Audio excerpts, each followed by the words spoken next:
I work watching the sea all day long.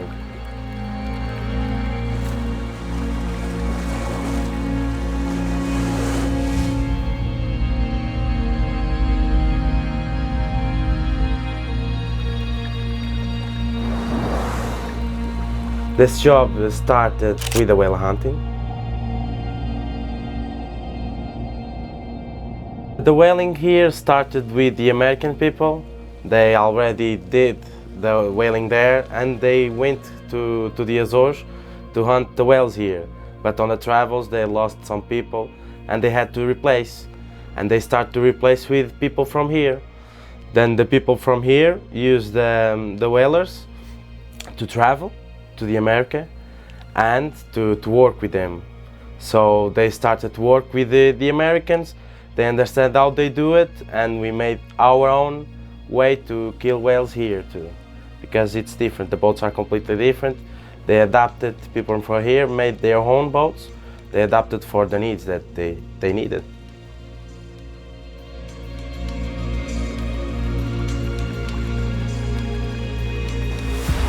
After that, just a few years, when they stopped hunting because of European Union,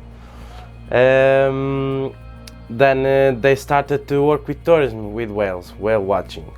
And they keep the spots, the vigiers, like this place that we are.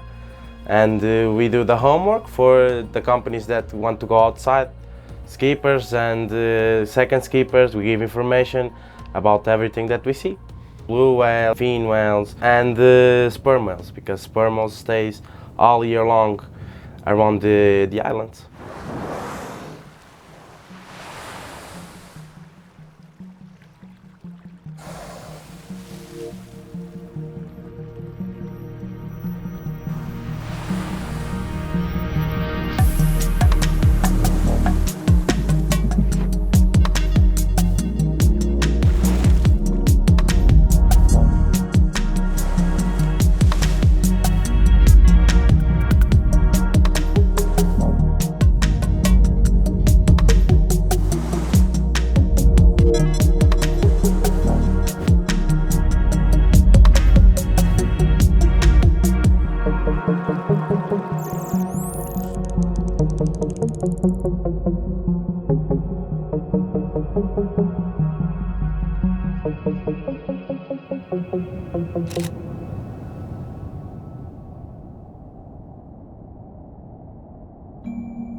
Coastal diving here, it's very diverse and it's never boring, you know, like sometimes you do a dive site 3, 4, 5 times, 10 times, 20 times and you don't see nothing special, but then you go that last time and you see something super special that you never thought you would see in that spot.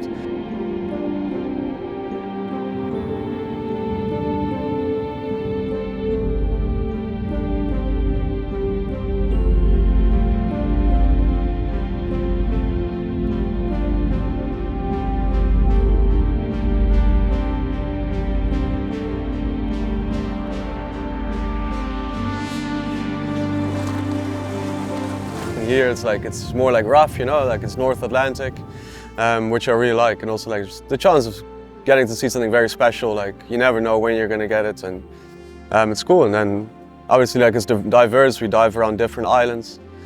I mean, we dive mainly around Pico, Azzorre, and Fayal, and every island's got something different, you know. Like we got a very different landscape than Fayal, for example. And in between the islands, you get some very nice pinnacles, some deeper dives with some strong currents, bigger fish. So yeah, like it's diverse and there's kind of like something to see for everybody.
Blue shark diving is definitely one of the things that really put the Azores on the map.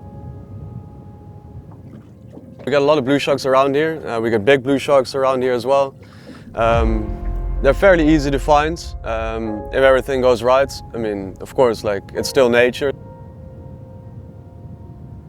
Since blue sharks are pelagic sharks, makos as well, obviously, they live in the open ocean. If you don't attract them to the boats, you can hang hours and hours and hours in the blue waiting for one. But if you don't put chum in the water, don't put bait in the water, I mean, you're never really, it's going to be very difficult to find one. It's difficult to see one.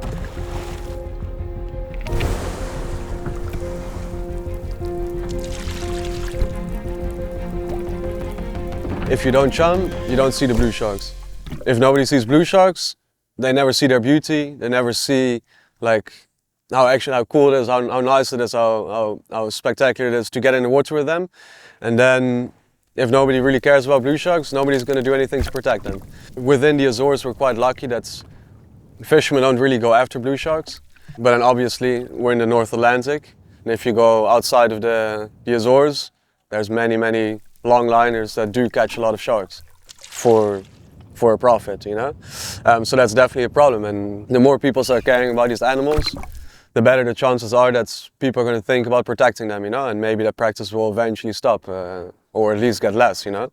Rules will be put into place, and which will help the sustainability of, to sustain the population of sharks in the North Atlantic, of course. So yeah, in that sense, I guess it's like our activity is quite good because we show people how beautiful they are, like how much they are worth alive.